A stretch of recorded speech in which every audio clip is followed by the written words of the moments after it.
So the next chapter that we are going to start is a very interesting chapter for 6 marks in exam. सीधा 6 number का topic आता है. 2 part है इस chapter के, एक मनी और एक बैंकिंग. मनी क्या होता है उससे पहले मैं ये समझाऊं कि जब मनी नहीं था तब क्या होता था. क्योंकि जब मनी नहीं था तब जो होता था, अगर हम उसको ढंग से समझ गए तो हमको मनी की इंपॉर्टेंस पता पड़ेगी कि मनी क्या आकर के क्या रोल निभाता है इन इकोनॉमी. और इन इकोनॉमी इसलिए मैं बोला क्योंकि ये माइक्रो इकोनॉमिक्स है. कौन सी इकोनॉमिक्स है? Macro economics. What is money? उससे पहले हम ये पढ़ेंगे why there is money. Money की जरूरत क्या पड़ी. तो सदियों पहले जब राजे और महाराजाओं का दौर था तो एक कंसेप्ट चलता था जिसको हम कहते थे बार्टर सिस्टम. क्या कहते थे बोलो? Barter system. ये जो बार्टर सिस्टम था, ये जो बार्टर सिस्टम था, इसी को एक और नाम से जाना जाता था क्योंकि इस सिस्टम में गुड्स और गुड्स एक साथ एक दूसरे के लिए एक्सचेंज हुआ करते थे. और गुड्स को हम कोमोडिटी भी बोल सकते हैं. क्या बोल सकते हैं? कोमोडिटी. इसीलिए बार्टर सिस्टम को एक और नाम से प्रख्यात जाना जाता था जो कि आपको 10th क्लास के टीचर ने पढ़ाना था, शायद नहीं पढ़ाया होगा, जिसका नाम है सीसी इकोनॉमी. क्या नाम है? सी इकोनॉमी. सी का मतलब कोमोडिटी और एक और सी का मतलब भी कोमोडिटी.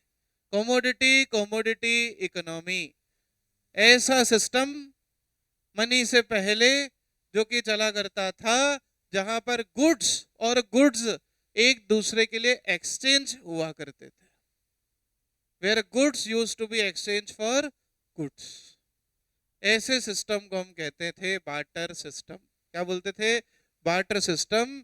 इसमें एक फीचर बहुत इंपॉर्टेंट हुआ करता था कि एक की नीड दूसरे की वांट होनी चाहिए और एक की वांट दूसरे की नीड होनी चाहिए. अगर आपके पास गेहूं है और आपको चप्पल चाहिए तो कोई ऐसा मार्केट में होना चाहिए था व्यक्ति जिसको चप्पल के बदले क्या चाहिए हो? गेहूं चाहिए हो. मतलब एक की need should be equal to दूसरे की वांट और उसकी want should be equal to आपकी नीड. ऐसे सिस्टम को हम बार्टर सिस्टम बोलते थे. इसमें प्रचलित फीचर था जिसको हम कहते थे डबल कोइंसिडेंस ऑफ वांट्स.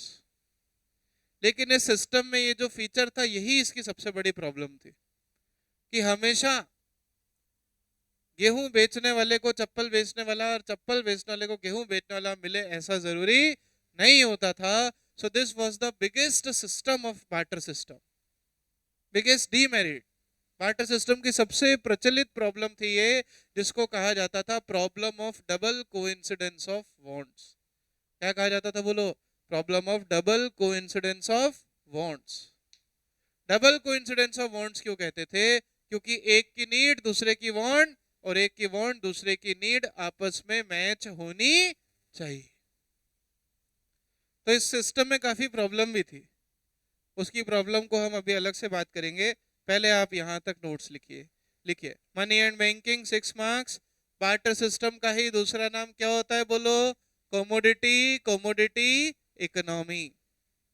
ऐसा system where goods are exchange for goods और commodities are exchange for commodities. पूरा रीड इसलिए कर रहा हूं ताकि आपको कोई वर्ड में प्रॉब्लम नहीं हो. ऐसे सिस्टम को हम बोलते थे डबल कोइंसिडेंस ऑफ वांट्स. आया ना? अरे बोलो हाँ या ना. एग्जाम्पल के लिए अगर एक फार्मर ने गेहूं उगाई और उसको कपड़े चाहिए खुद पहनने के लिए मान लो, तो उसको ऐसे पर्सन को ढूंढना पड़ता था जिसको कपड़े चाहिए और गेहूं की जरूरत हो.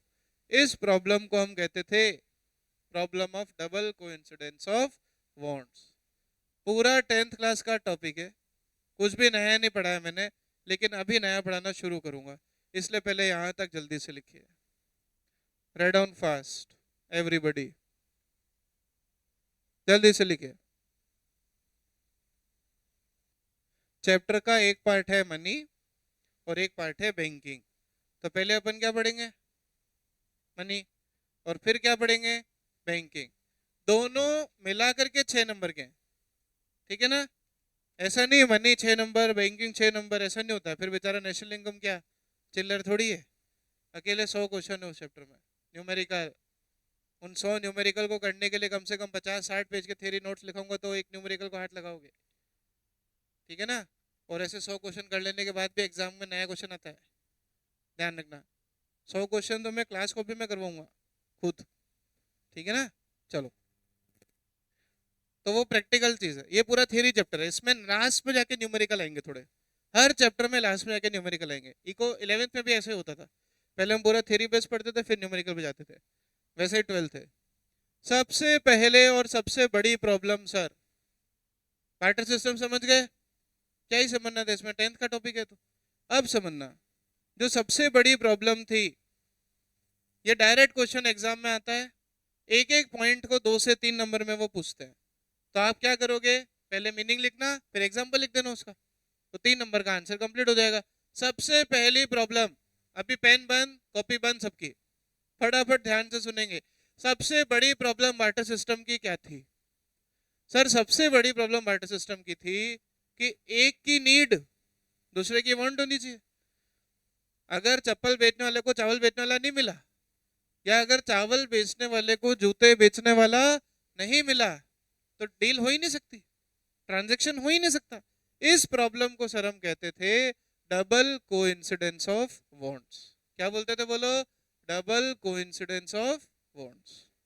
तो it refers to a situation where what one person wants, क्या एक पर्सन को चाहिए? सर मान लो एक पर्सन को चाहिए चप्पल, खाने के लिए नहीं, पहनने के लिए, ठीक है? हाँ चप्पल पहनी जाती है, हरकतें खराब हो तो पड़ती भी है, मम्मी मारती है घर पे, है ना?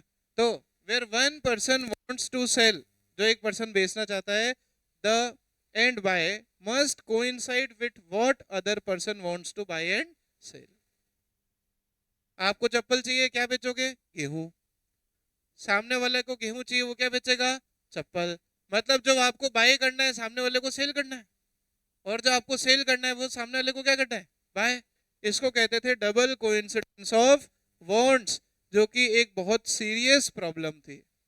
हमेशा ऐसा हो या ना हो जरूरी नहीं था। क्लियर? ये फर्स्ट प्रॉब्लम है। हेडिंग लगाएंगे जो ऊपर लगी, लिमिटेशन और ड्रॉबैक्स और डीमेरिट्स। बिजनेस स्टडीज में भी कभी कभी चला जाता हूँ मैं, अब तो मैं छोड़ चुका हूँ पढ़ाना, ये ज्यादा इधर ज्यादा पैसा मिलता है इको में। हाँ, तो लिमिटेशन, ड्रॉबैक्स या डीमेरिट्स, सस्ते पेपर थोड़े कम पढ़ा दी। तो लिमिटेशन, ड्रॉबैक्स या डीमेरिट्स एक ही होता है, ध्यान रखना, ठीक है? तो फर्स्ट पॉइंट समझ में आया सबको? अरे फर्स्ट पॉइंट समझ में आया क्या? पीछे क्लियर है? इधर गर्ल्स कॉपी फास्ट।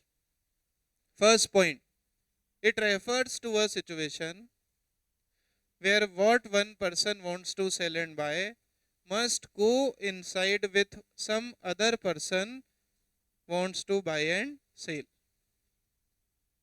मतलब कि एक पर्सन जो खरीदना बेचना चाहता है, वो सामने वाला भी बेचना और खरीदना चाहता है। इस कॉल्ड एज बार्टर सिस्टम का ये problem, double coincidence of wants. Write down fast, जल्दी से कॉपी करें। दूसरी बड़ी प्रॉब्लम बार्टर सिस्टम की थी कि बार्टर सिस्टम में पैसे का कोई मेजरमेंट नहीं होता था। पैसे का कोई मेजरमेंट नहीं होता था। किसी के पास में मान लो 100 घोड़े हैं, 100 हॉर्सेस मान लो इसके पास। वेदांत के पास 100 घोड़े हैं और वेदांत की मान लो शादी करनी है। तो वेदांत के पापा जी उस लड़की को ढूंढेंगे जिसके पिताजी के पास 100 घोड़े से कम हो। क्यों? क्योंकि अगर 100 घोड़े से ज्यादा वाली लड़की ले आए, उस घर की लड़की ले आए, तो इसके पिताजी गरीब हो जाएंगे, क्योंकि 100 घोड़ों में वेल्थ मेजर कर रहे हैं। वहीं अगर कोई और है, मान लो ये, इसके पास मान लो 1000 बकरियां हैं, तो इसकी शादी उस घर में करनी जिसके घर में 1,000 बकरी से कम हो। मतलब मुझे बताओ कि क्या घोड़े वाला अमीर और बकरी वाला गरीब हो गया फिर? नहीं। तो लोगों के पास में कॉमन मेजर ऑफ वैल्यू नहीं था। कोई वेल्थ को सोने चांदी में मेजर करता था, कोई वेल्थ को घोड़ों में मेजर करता था, जिसके पास घोड़े नहीं होते थे वो गधों में वेल्थ मेजर करता था। तो there was no common base. आज तो हम क्या कहते हैं, मान लो अगर मेरे खाते में 5,000 रुपए, आपके खाते में 4,000 रुपए, तो अमीर कौन हुआ? मैं। क्योंकि रुपए रुपए कॉमन बेस तो है ना कंपैरिजन का। लेकिन क्या बार्टर सिस्टम में कॉमन कंपैरिजन बेस था क्या? क्या आप घोड़े को बकरी के बराबर मान सकते हो? क्या बकरी को गधे के बराबर मान सकते हो? नहीं। तो बार्टर सिस्टम में से ये सबसे बड़ी प्रॉब्लम थी कि आदमी की, 2 मिनट रुक जाओ भाई। कौन है? सेकंड पॉइंट लिख रही? नहीं, फर्स्ट लिख रही है। तो अभी 2 मिनट रुक जाए, समझ तो ले। पहली बार पढ़ा रहा हूँ, ये पॉइंट 10 पे थोड़ी पढ़ा है। Problem of common measure of value. आज तो क्या है, भारत में आपको अमीर और गरीब तय करना है तो आप डायरेक्ट बैंक अकाउंट के रुपए देखते हो। रुपए देखते हो ना। अमेरिका में किसी को अमीर या गरीब तय करना है तो डॉलर देखते हैं। मतलब मनी आने के बाद एक कॉमन मेजर आ गया। क्या तय करने का? अमीरी और गरीबी। लेकिन जब बार्टर सिस्टम था तो अमीरी और गरीबी को तय करने के लिए कोई कॉमन मेजर नहीं था। है ना? लिखो second point, lack of common measure of value. Lack of common measure of value. इसका मैं एक्सप्लेनेशन अलग से लिखवा रहा हूँ, तो पहले आप हेडिंग यहाँ से लिख लीजिए। इसका एक्सप्लेनेशन मैं यहाँ लिखा रहा हूँ आपको, लिखिए। लैक ऑफ, पॉइंट है हमारा, lack of common measure of value.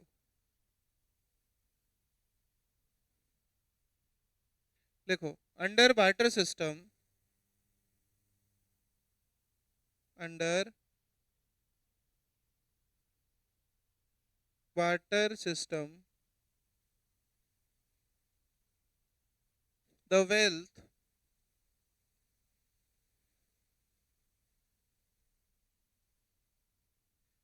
was, under barter system the wealth was measured in terms of,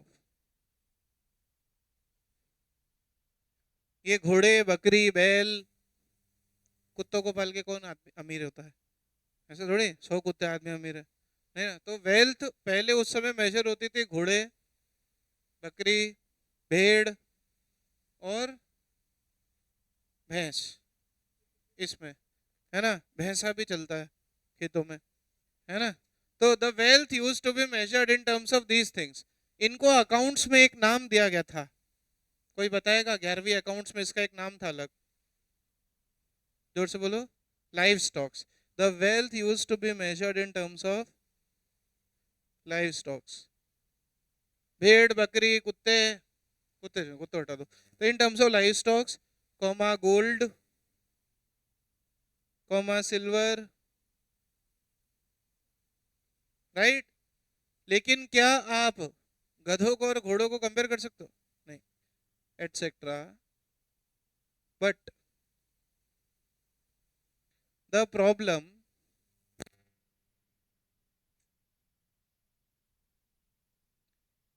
with this system, but the problem with this system was there was no common measure of value.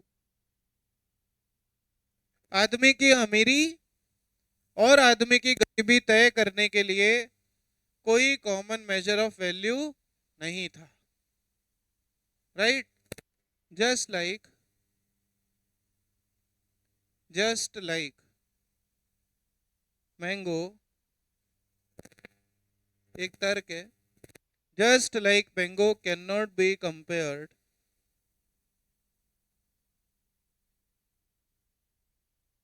With lemon.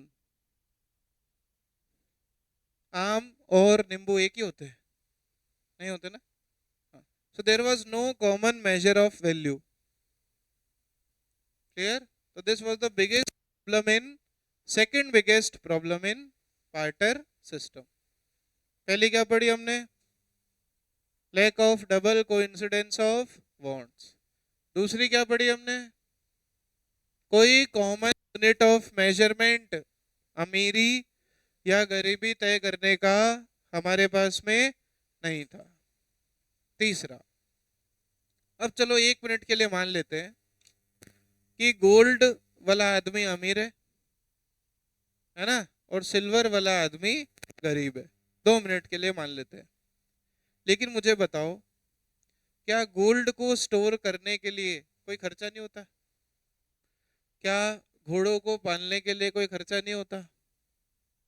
क्या बकरियों को पालने के लिए या गाय को या भैंस को पालने के लिए कोई खर्चा नहीं होता? होता है। आज आप घोड़ों को पालो, उनका मेंटेनेंस इतना ज्यादा है कि आज कोई व्यक्ति 2 लाख 5 लाख का घोड़ा पालता है तो उसके ऊपर महीने का कम से कम 25-30 हजार 40 हजार का खर्चा, उसका खाने का, उसके आपके हेयर को मेंटेन करना पड़ता है आपको उसकी, राइट? घोड़े को थोड़ा बढ़िया दिखाना पड़ता है ताकि शादी पार्टियों में उसकी बुकिंग हो। वरना सोचो ऐसे गंदे घोड़े पे ये बैठेगा शादी करने? ये घोड़ा ऐसे कीचड़ में नहाया हो, ये बैठेगा उसके ऊपर? नहीं। तो इन सबको, भले वो सोना भी हो, सोने को मेंटेन करने की कॉस्ट आती है। सबसे ज्यादा कॉस्ट तो उसकी सिक्योरिटी कॉस्ट आती है। वरना कोई भी व्यक्ति लूटने पहुंच जाए जिसको पैसे की कमी है, ऐसा और नो।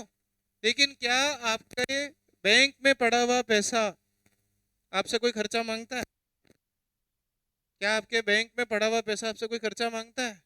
ऐसा है, लाख रुपए कल पड़े, कल 99,999 हो जाएंगे अपने आप बिना यूज किए? नहीं। अनटिल आपने कोई लोन ना लिया हो, आपकी ईएमआई ना जाती हो, तब तक बैंक का पड़ा हुआ पैसा सालों साल तक बैंक में रहता और बढ़ता ही है।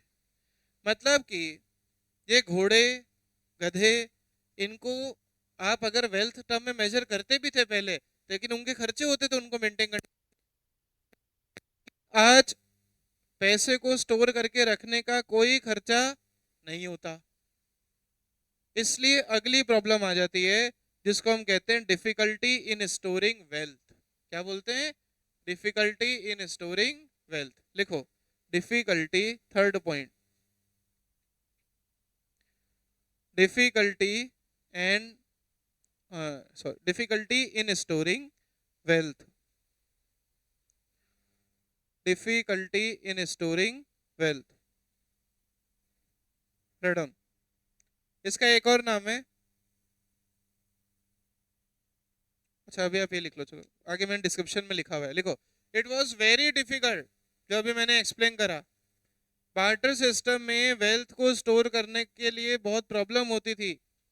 अगर आप कैटल, वीट इनको कंपेयर कर लो, स्टोर कर लो, तो इनकी होल्डिंग कॉस्ट आती थी। पुराने जमाने में आपने एक चीज सुनी होगी, लाला जी। गाँव में होते थे लाला जी, पूरे अनाज को स्टोर करके रखते थे वो। मदर इंडिया कभी मूवी देखी हो, मदर इंडिया, तो उसमें वो लाला जी पूरे गांव को परेशान करके रखता है। तो ये वीट है, लाला जी इज लाइक अनाज के जो मालिक बन बैठते हैं, जमींदार लोग जो होते थे गांव में, वो किसान को बहुत ज्यादा परेशान करते थे। और इवन गोल्ड की, जैसे मैंने कहा, स्टोरेज कॉस्ट होती है, लेकिन पैसे की कोई स्टोरेज कॉस्ट नहीं होती। So this was the biggest problem in barter system. It was very difficult for people to store wealth for future use in form of goods like cattle, wheat, gold. Holding of stock of goods includes costly storage and deterioration. आज आपको सोने को store करना है, आप bank पे देखो security guard क्यों होते हैं? कौन जा रहा है बैंक में चोरी करने? मान लो अगर कोई चला गया, क्योंकि बैंक तो गोल्ड भी मेंटेन करता है। बैंक गोल्ड क्यों मेंटेन करता है? गोल्ड लोन देते हैं बैंक, तो उसके लिए बैंक ने गोल्ड पेंटिंग करा। अब वो गोल्ड ऐसे ही खुला रख देगा बैंक बाहर गेट पे? हैं? कस्टमर आके 2-5 हजार रुपए जमा कराना है, एक आधा गोल्ड का बैंगल उठा के ले गया तो बैंक की तो लग गई लाखों रुपए की। तो इसलिए सिक्योरिटी गार्ड रखता है बैंक। इसीलिए बैंक जहां पर गोल्ड स्टॉक मेंटेन करता है वहां पर इवन इलेक्ट्रिक सिक्योरिटी होती है। कहीं उस इलेक्ट्रिक रेस वगैरह होती है वहां पर हर आदमी एंटर नहीं कर सकता है। आप विदाउट पासवर्ड उस एरिया में एंटर करो, आपको इलेक्ट्रिक रेस से ऐसा झटका पड़ेगा। ऐसा नो अच्छे बैंक्स मेंटेन करते हैं। तो ये सारी गोल्ड को स्टोर करने का रिस्क है। आप आज घोड़ों को स्टोर करो तो बहुत ज्यादा रिस्क है। घोड़ों को, आप हाथी को स्टोर करो, देखे एक हाथी कितना खाना खाता है? कम से कम अपने से 50 गुना खाना खाता है वो एक दिन का। अपने से एक दिन का 50 गुना ज्यादा खाता है वो। तो अब उसको हाथी, अब आदमी के पास में 10 हाथी और मेरा, हाँ मेरे पास में 10 हाथी, मैं अमीर हूँ। अरे भाई कहाँ से अमीर हुआ? जिसके पास पैसा हुआ वो ज्यादा अमीर हुआ या 10 हाथी रखने वाला ज्यादा अमीर हुआ? पैसा जिसके पास ज्यादा है। तो पैसे ने आकर के ये 3 बड़ी प्रॉब्लम सॉल्व करी। These are called as problems of barter system. बताओ सबसे पहली प्रॉब्लम क्या पढ़ी हमने? डबल कोइंसिडेंस ऑफ वांट्स की दिक्कत। मतलब एक की नीड दूसरे की वांट हो, एक की वांट दूसरे की नीड हो, जरूरी नहीं है। दूसरी बड़ी प्रॉब्लम क्या पढ़ी हमने? कॉमन मेजर ऑफ वैल्यू नहीं था। दैट मीन्स घोड़े can not be compared with गधे एंड गधे can not be compared with gold. And third thing, आप इनको चलो स्टोर कर भी लो, लेकिन ये स्टोर करने की भी क्या आती है?